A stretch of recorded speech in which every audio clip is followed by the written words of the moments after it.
Hello दोस्तों, कैसे हो आप। आशा करता हूँ बहुत ही बढ़िया होगे। दोस्तों, हमने पिछले वीडियो में मांग की जो लोच है, जिसमें पूर्णतया लोचदार मांग, अधिक लोचदार मांग, लोचदार मांग, बेलोचदार मांग तथा पूर्णतया बेलोचदार मांग के बारे में अध्ययन किया था। यदि आपने वह वीडियो नहीं देखा है तो मेरा यूट्यूब चैनल जीत ज्ञान सागर में जाकर आप वह वीडियो देख सकते हैं। दोस्तों, आज हम मांग की लोच की माप अर्थात मांग की जो कीमत लोच है, उस कीमत लोच की माप के बारे में क्या करने वाले हैं जी, अध्ययन करने वाले हैं। तो दोस्तों, देर ना करते हुए हम देखते हैं कि मांग की कीमत लोच को तीन विधियों या तीन श्रेणियों के माध्यम से हम क्या कर सकते हैं जी, माप सकते हैं। जिसमें पहला होता है आपका कुल व्यय विधि, दूसरा होता है प्रतिशत अथवा अनुपातिक विधि, जबकि तीसरा होता है बिंदु अथवा रेखा गणितीय विधि। जहां कुल व्यय विधि का प्रतिपादन डॉक्टर मार्शल ने किया है, तो वहीं बिंदु रेखीय विधि का प्रतिपादन जो है बिंदु रेखीय विधि एवं गणितीय विधि का प्रतिपादन जो है रेगनर फिशर ने किया है। तो देखते हैं सबसे पहला कुल व्यय विधि। कुल व्यय विधि मांग की कीमत लोच को मापने की यह विधि का प्रयोग डॉक्टर मार्शल ने किया है। उनका कहना है कि मांग की कीमत लोच को मापने की इस विधि के अंतर्गत वस्तु की कीमत में परिवर्तन होने से पहले और वस्तु की कीमत में परिवर्तन होने के बाद जो कुल व्यय में परिवर्तन होता है, उसे ही हम क्या कहते हैं जी, कुल व्यय विधि कहते हैं। अर्थात मान लेते हैं किसी वस्तु का मूल्य कितना है जी, 5 रुपये है। तो किसी वस्तु के मूल्य में 5 रुपया जब था, उस समय हमारा कुल खर्च कितना हो रहा था।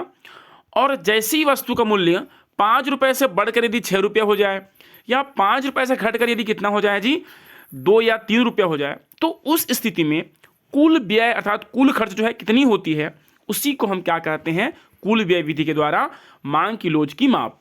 ठीक है। अर्थात किसी वस्तु के मूल्य में परिवर्तन से पहले और किसी वस्तु के मूल्य में परिवर्तन के बाद जो कुल व्यय में क्या होती है जी, परिवर्तन होता है, कुल व्यय में जो चेंजेस आती है, उसी को हम कहते हैं कुल व्यय विधि, जिसका प्रतिपादन किया है प्रोफेसर मार्शल ने। प्रोफेसर मार्शल के अनुसार कुल व्यय विधि में जो है 3 प्रकार की कीमत लोच की गणना की जाती है। सबसे पहला होता है मांग की कीमत लोच इकाई से अधिक, दूसरा होता है मांग की कीमत लोच इकाई के बराबर, और तीसरी जो माप है मांग की कीमत लोच इकाई से कम। इस तरह से प्रोफेसर मार्शल ने भी मांग की कीमत लोच को कुल व्यय विधि में भी 3 भागों में क्या क्या है जी, बांटा है। तो सबसे पहला हमारा आता है मांग की कीमत लोच इकाई से अधिक, अर्थात ईपी जो है क्या होता है जी, इकाई से ज्यादा होता है। किसी वस्तु की कीमत में कमी होने से, यदि किसी वस्तु की कीमत या मूल्य में कमी होने पर उस पर किए गए कुल व्यय क्या हो जाए जी, बढ़ जाए, और कीमत में वृद्धि होने पर हमारा कुल खर्च जो है क्या हो जाता है जी, कम हो जाता है। तो उस स्थिति को हम क्या कहते हैं, मांग की कीमत लोच इकाई से अधिक कहते हैं। अर्थात जब किसी वस्तु के मूल्य में कमी होने पर हमारा जो कुल व्यय अर्थात कुल खर्च है वो क्या हो जाती है, बढ़ जाती है, और यदि किसी वस्तु के मूल्य में वृद्धि होने पर हमारा कुल खर्च जो है क्या होता है जी, घट जाता है। अर्थात वस्तु की कीमत और कुल व्यय में जब विपरीत संबंध पाया जाता है, तो उस स्थिति को हम क्या कहते हैं, मांग की कीमत लोच इकाई से अधिक कहा जाता है। जहां पर मांग की लोच जो है ज्यादा होता है किससे, कीमत लोच से।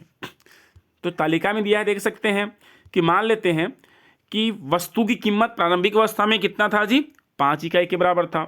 तो उस स्थिति में वस्तु की मांग जो है 100 इकाई के बराबर किया जा रहा था। तो ऐसी स्थिति में कुल खर्च हमारा कितना था जी, 500 रुपया था। अर्थात जब किसी वस्तु की कीमत पर इकाई 5 रुपया था, तो हम वस्तु की मांग कितना, 100 इकाई के बराबर। इस तरह से इन दोनों गुणा कर दें तो कितना रहा था, 500 हो रहा था।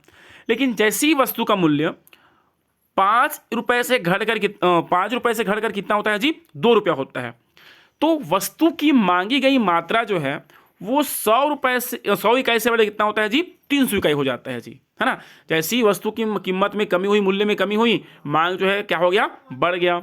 तो उस स्थिति में हमारा कुल खर्च जो है पहले 5 हो रहा था, वो क्या हो गया जी 600 हो गया। अर्थात कीमत में कमी होने पर जो हमारा कुल खर्च है वो बढ़ जाता है, उसी को हम क्या कहते हैं, वस्तु की कीमत लोच इकाई से अधिक।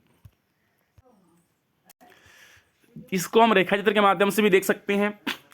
मान लेते हैं किसी वस्तु की मूल्य जो है ओपी में है ना, किसी वस्तु का मूल्य कितना है, ओपी के बराबर है, तो उसकी मांग जो है कितने के बराबर जी, ओ क्यू के बराबर किया जा रहा था।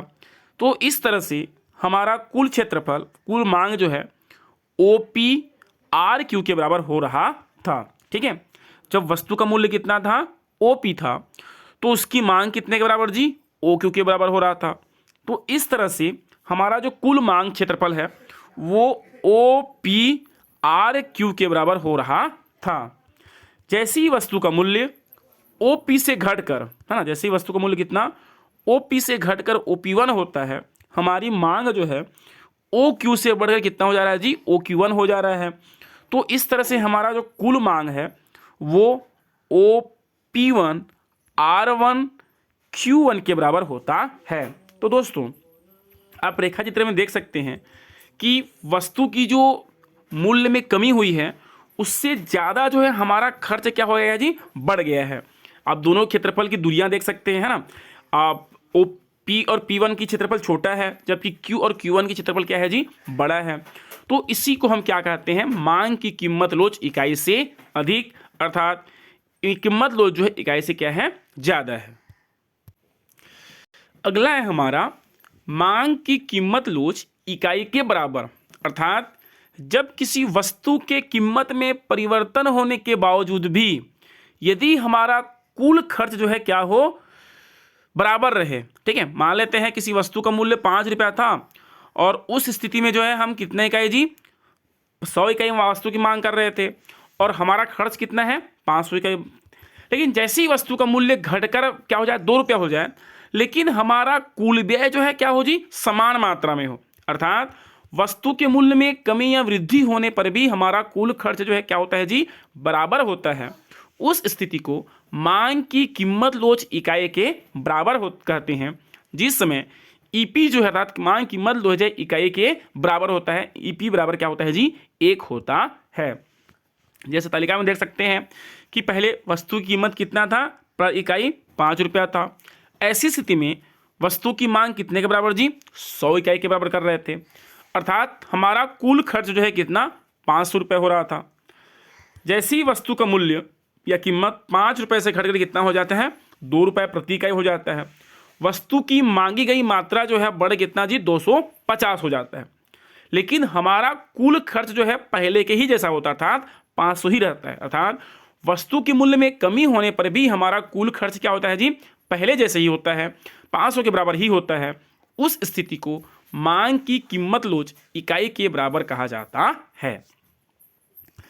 इसको रेखाचित्र से देख सकते हैं। प्रस्तुत रेखाचित्र में ओ एक्स अक्ष पे वस्तु की मात्रा को दर्शाया गया है, ओ वाई अक्ष पे उपभोक्ता की कीमत को दर्शाया गया है जी।